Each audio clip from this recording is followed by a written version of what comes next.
Kerala vision പബ്ലിക്കേഷൻസിന്റെ പുതിയ 3 പുസ്തകങ്ങളുടെ cover പ്രകാശനം ചെയ്തു. ഷംനാദ് പുതുശ്ശേരിയുടെ സംപ്രേഷണ യോഗ്യമല്ലാത്ത കഥകൾ എന്ന പുസ്തകത്തിന്റെ 2ാം പതിപ്പിന്റെ പ്രകാശനവും ചടങ്ങിൽ നടന്നു. MT വാസുദേവൻ നായരുടെ ഓർമ്മകൾ പങ്കുവെക്കുന്ന കൃഷ്ണദാസ് പുലാപ്പറ്റയുടെ എന്റെ MT ഓർമ്മ പുസ്തകത്തിന്റെ കവർ പ്രകാശനം എഴുത്തുകാരനും കഥാകൃത്തുമായ PS മാത്യൂസ് നിർവഹിച്ചു.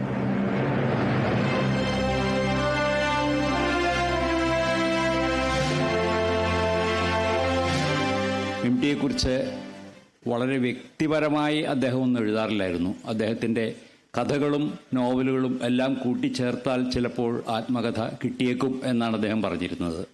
പക്ഷേ ശ്രീകുമാർ ജീവചരിത്രം എഴുതിയതോടെ ആ കുറവ് നികന്നു. അപ്പോഴാണ് ഇത്തരം ഒരു പുസ്തകം വലിയൊരു വെല്ലുവിളിയായി തീരുന്നത്.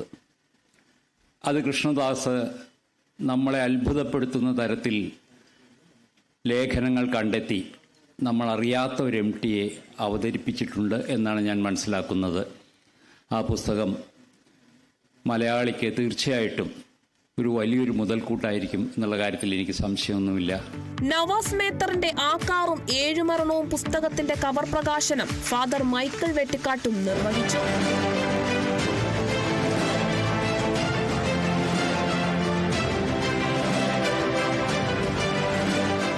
കേരള വിഷൻ എന്നുള്ള വലിയ ശൃംഖലയുടെ തുടർച്ചയായി ഇവിടെ നടക്കുന്ന നല്ല കാര്യങ്ങൾ, ഇന്ന് നടന്നുകൊണ്ടിരിക്കുന്ന നല്ല കാര്യങ്ങൾ കാണുവാൻ കഴിഞ്ഞു.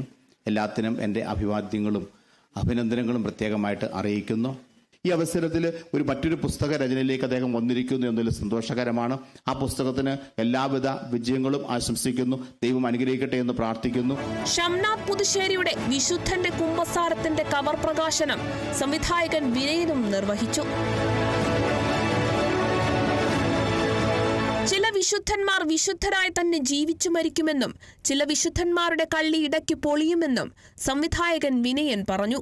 ഈ പുസ്തകങ്ങളുടെ അതിൻ്റെ ഒരു മാറ്ററുകൾ, അതാണ് എനിക്ക് ഇഷ്ടപ്പെട്ടത്. അതുകൊണ്ട് തന്നെയാണ് അതൊക്കെ ശ്രദ്ധിക്കപ്പെടുന്നതും, അല്ലേ? ഓരോ സിറ്റുവേഷനിലുമാണ് ഓരോരുത്തരെ പറ്റി, നമ്മുടെ ഓരോ സാഹചര്യങ്ങളിലാണ്, അല്ലേ? ഇപ്പോൾ ഓരോ ചെറുപ്പക്കാരൊക്കെ ഈ ചില വിശുദ്ധന്മാരായിട്ട് തന്നെ ജീവിച്ച് മരിക്കാൻ അവർക്ക് സാധിക്കും. ചില വിശുദ്ധന്മാരിടയ്ക്ക് വെച്ച് കള്ളി പൊളിയും, നാറാണക്കല്ല് വരും. ഷംനാദ് പുതുശ്ശേരിയുടെ സംപ്രേഷണ യോഗ്യമല്ലാത്ത കഥകളുടെ 2ാം പതിപ്പിന്റെ പ്രകാശനവും ചടങ്ങിൽ നടന്നു. ന്യൂസ് മലയാളം ഡയറക്ടർ MT ഹർഷന് റിപ്പോർട്ടർ TV എഡിറ്റർ അരുൺകുമാർ പുതിയ പതിപ്പ് നൽകി പ്രകാശനം ചെയ്തു.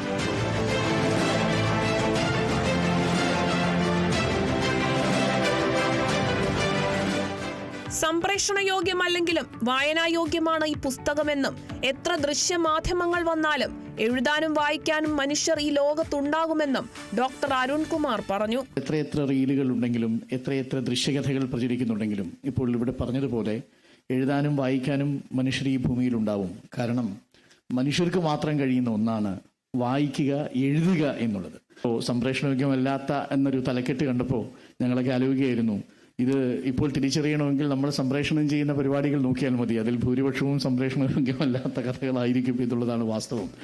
എല്ലാവർക്കും പ്രേരണയാകുന്ന പുസ്തകമാണ് ഷംനാദിന്റേതെന്ന് MT ഹർഷൻ പറഞ്ഞു. പഴയ പുളിയറക്കോണം ക്യാമ്പസിലെ കഥകളാണ് കൂടുതൽ ഇതിനകത്തുള്ളത്. കുറെ ഏറെ അത് ഭയങ്കര രസകരമായ ഒരു ലോകമായിരുന്നു ആ കാലത്ത് പ്രത്യേകിച്ച്. അപ്പോൾ ഞങ്ങളൊക്കെ ഒരുമിച്ച് അവിടെ ജോലി ചെയ്ത് വന്നവരാണ്. 10-20 വർഷമായി ഷംനാദും എൻ്റെ സുഹൃത്തും പരിചയക്കാരനുമായിട്ട്. അപ്പോൾ ഇത് എല്ലാവർക്കും ഒരു പ്രേരണയാവുന്ന പുസ്തകമാണ്. മാത്രമല്ല ഇതിപ്പോൾ കേരള വിഷനാണ് പബ്ലിഷ് ചെയ്തത്. Kerala cricket league Kochi blue tigers co പാർട്ണറായ M ശിവപ്രസാദിനെയും ചടങ്ങിൽ ആദരിച്ചു.